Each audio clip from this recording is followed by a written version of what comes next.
একটা মানুষ সেই অর্থে প্রায় তেমন কোনো প্রতিভা না থাকা সত্ত্বেও কিভাবে প্রতিযোগিতার আন্তর্জাতিক আসরে টিকে থাকতে পারে বলো তো?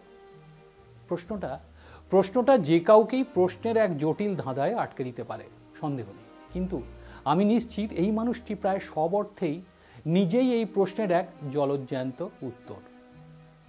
একদিকে তো তার তেমন কোনো বিশেষ ক্রিকেটীয় প্রতিভা ছিল না, একই সঙ্গে সেই ক্রিকেটীয় ক্ষেত্রেই বারবার একাধিক পরীক্ষার সম্মুখীন হয়েও তিনি নিজের লক্ষ্যে অনড় থেকেই বিশ্ব ক্রিকেটের সব ফরম্যাটেই নিজের জায়গা পাকা করে নিয়েছেন।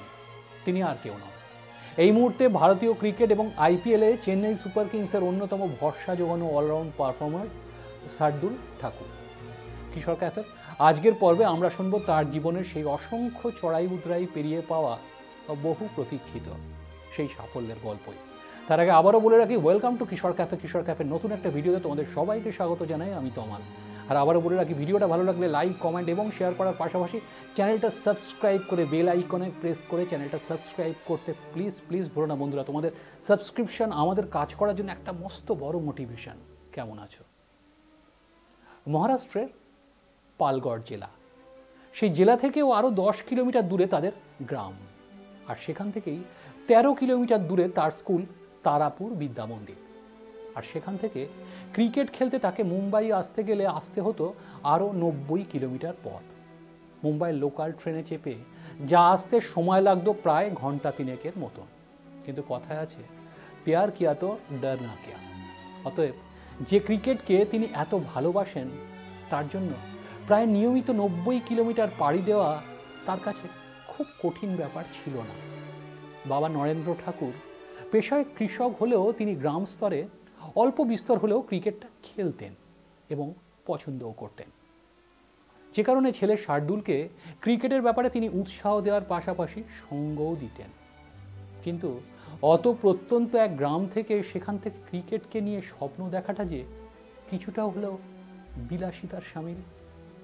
কিন্তু তারপরেও শত কষ্টকে স্বীকার করেও রীতিমতো কঠোর পরিশ্রম করে তার অনুশীলন বৃথা যায়নি। 2006 সালে স্কুল ক্রিকেটে তিনি এক ওভারে 6টি 6 এবং একই সঙ্গে এক ম্যাচে 5 উইকেট নিয়ে ওই সময়ই স্কুল ক্রিকেটে হঠাৎই খবরের শিরোনামে চলে আসেন। আর তার গ্রামের সেই স্কুল তারাপুর বিদ্যা মন্দিরে খেলার সুবাদেই তিনি এরপর স্কুল স্কোয়াডের অংশ হিসেবে এসে পৌঁছন মুম্বাইয়ের স্বামী বিবেকানন্দ ইন্টারন্যাশনাল স্কুলে। আর সৌভাগ্যক্রমে তখনও সেই স্কুলের ক্রিকেট কোচ ছিলেন আজকের ভারতীয় ক্রিকেটের হিটম্যান এবং ক্যাপ্টেন ইনচার্জ রোহিত শর্মার ক্রিকেট গুরু দীনেশ লাড। এবং সেখানেই তখন একটি ম্যাচে শার্দুল 4টি উইকেট নেন। আর সেটাই নজর কাড়ে পোড় খাওয়া কোচ দীনেশের। একটি সাক্ষাৎকারে দীনেশ জানান, শার্দুলের 4 উইকেট নেওয়ার থেকেও ওই সময় যেটা সব থেকে বেশি তার নজর কেড়েছিল তা হলো ওই সময় অনূর্ধ্ব 19 সার্কিটে শার্দুলের থেকে বেশি গতির বোলার তখনও পর্যন্ত একজনও তার নজরে পড়েনি। তাই এরপর দীনেশ খুব বেশি দেরি না করে শার্দুলের বাবাকে প্রস্তাব দেন, তিনি যেন ছেলেকে পালগড়ের তারাপুর বিদ্যা মন্দির থেকে স্বামী বিবেকানন্দ ইন্টারন্যাশনাল স্কুলে শিফট করেন। দীনেশের প্রস্তাব শোনা মাত্রই একরকম পত্রপাঠ তা খারিজ করে দেন শার্দুলের বাবা নরেন্দ্র। কারণ তিনি জানতেন পালগড় থেকে মুম্বাইয়ের দূরত্ব 3 ঘন্টার। ক্রিকেটের জন্য মাঝে মাঝে ছেলেকে সেখানে আসতে হয় লোকাল ট্রেনে চেপে। সেটাই যে কত সমস্যার তা ভালো মতনই জানতেন নরেন্দ্র। তাই এরপর যদি স্কুলে পড়তে পালগড় থেকে রোজ মুম্বাই আসতে হয়, তাহলে তো আর কথাই নেই। যাতায়াতের সময়ই চলে যাবে 6 ঘন্টার উপর, মানে আসতে 3 ঘন্টা, যেতে 3 ঘন্টা। আর একই সঙ্গে সে সময় এসএসসি বোর্ড এক্সামও খুব বেশি দেরি ছিল না। তাই ছেলের জীবন আর পড়াশুনোর ব্যাপারে একেবারেই ঝুঁকি নিতে রাজি ছিলেন না নরেন্দ্র। কিন্তু দীনেশের জহুরির চোখ একবার যখন জাত প্লেয়ার চিনেছেন, তখন তিনি তাকে ছাড়েন কি করে। এরপর শার্দুলের বাবার সঙ্গে দেখা না হলেও পরের 3 মাসে প্রায় 22 বার নরেন্দ্র ঠাকুরকে ফোন করে ফেলেন দীনেশ এবং বোঝাতে থাকেন তিনি যেন ছেলের ক্রিকেট ভবিষ্যতের স্বার্থে তাকে মুম্বাইয়ের ওই স্কুলে ভর্তি করে দেন।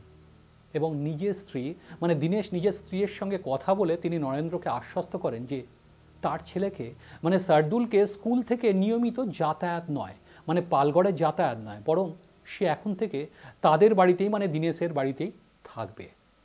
আর এর ঠিক পরেই শার্দুল পালগড় থেকে চলে আসেন মুম্বাই বরিভালিতে দীনেশের বাড়িতে। হ্যাঁ, শার্দুল পালগড় থেকে চলে আসেন মুম্বাইতে বরিভালিতে দীনেশের বাড়িতে এবং সেখানে থেকেই তিনি ভর্তি হন মুম্বাইয়ের অভিজাত শিবাজি পার্ক জিমখানা একাডেমিতে।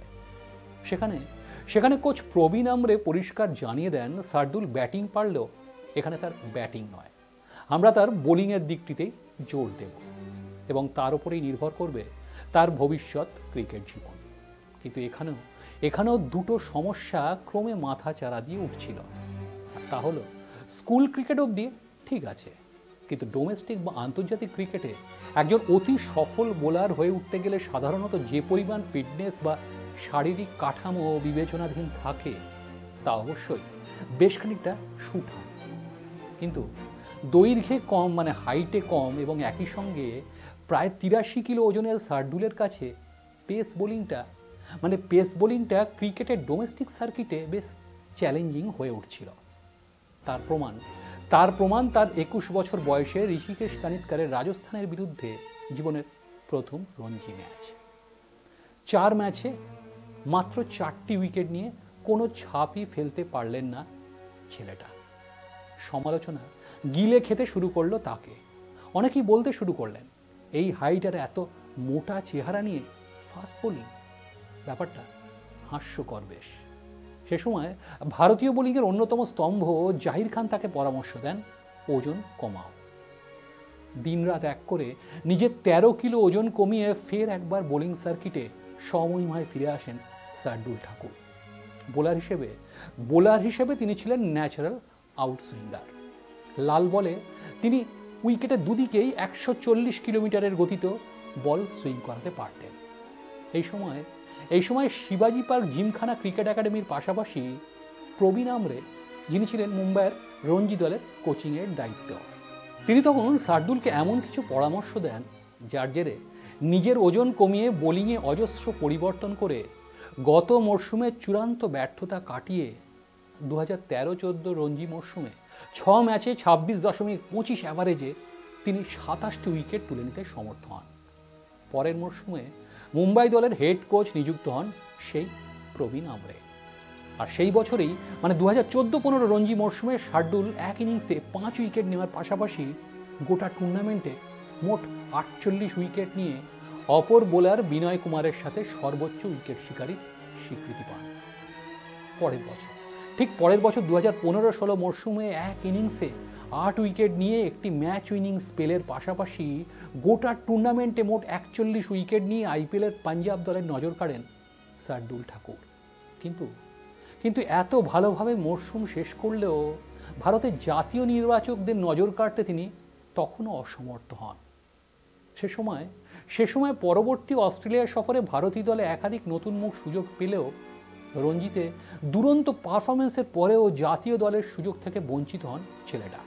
স্বাভাবিকভাবেই এরপর কিছুটা হতাশা তাকে চেপে ধরলেও আবারও উঠে পড়ে অনুশীলনে মন দেয় পালগড়ের ছেলেটা। আশ্চর্যজনকভাবে পরের ক্যারিবিয়ান সফরে ওয়েস্ট ইন্ডিজ টেস্ট স্কোয়াডে ভারতীয় দলের দরজা খুলে যায় 24-এর তরুণ শার্দুলের জন্য। তবে আইপিএলের টি-20 টুর্নামেন্টে পাঞ্জাবের দলে জায়গা পেলেও সেখানে খেলার বা নিজেকে প্রমাণ করার বিশেষ সুযোগ হয়নি তার কাছে। এরপর দেশের হয়ে একদিনের আন্তর্জাতিক এবং টি-20তে খেলার পাশাপাশি আইপিএলেও তার জার্নি অব্যাহত থাকে। কারণ এ সময় পাঞ্জাবের হয়ে খেলার সময় তিনি নজর কাড়েন চেন্নাই অধিনায়ক মহেন্দ্র সিং ধোনি এবং কোচ স্টিফেন ফ্লেমিংয়ের। এরপর 2018 মরশুমে মরশুম পিছু 2.5 কোটি টাকারও বেশি দামে চেন্নাই তাকে কিনে নেয়। তারপরে টানা 4 বছর চেন্নাইয়ের প্রতিনিধিত্ব করলেও 2022 এবং 23 মরশুমে যথাক্রমে কলকাতা এবং দিল্লির হয়ে খেলে 2024 মানে চলতি বছরে তাকে আবারও কিনে নেয় পুরনো দল চেন্নাই। ফের তাকে কিনে নেয় মরশুম পিছু 4 কোটি টাকায়। নিজের সাফল্যের রাস্তায় বারবার ব্যর্থতা, প্রত্যাখ্যান, হতাশা, সমালোচনা তাকে যন্ত্রণা দিলেও কখনোই গ্রাস করতে পারেনি। নিজের হার্ড ওয়ার্ক, চূড়ান্ত ডেডিকেশন আর স্পোর্টিং স্পিরিটে ভর করে তিনি ফিরে এসেছেন 22 গজের রণভূমিতে। শার্দুল প্রমাণ করে দিয়েছেন সাময়িক হার কখনোই কাউকে হারিয়ে যেতে দেয় না, সেখানেও ফিরে আসা শুধুই সময়ের অপেক্ষা। শার্দুলের মতন এরকম অজস্র পারফর্মারের জীবনের কথাকেই শব্দ, গল্প আর ছবিতে সাজিয়ে নিয়ে আমরা আসি কিশোর ক্যাফেতে।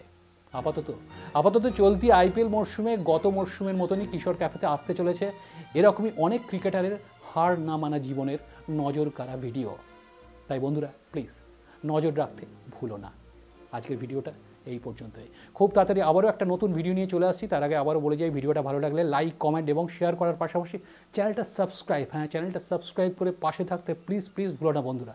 তোমাদের সাবস্ক্রিপশন আমাদের কাজ করার জন্য একটা মস্ত বড় মোটিভেশন। ভালো থেকো।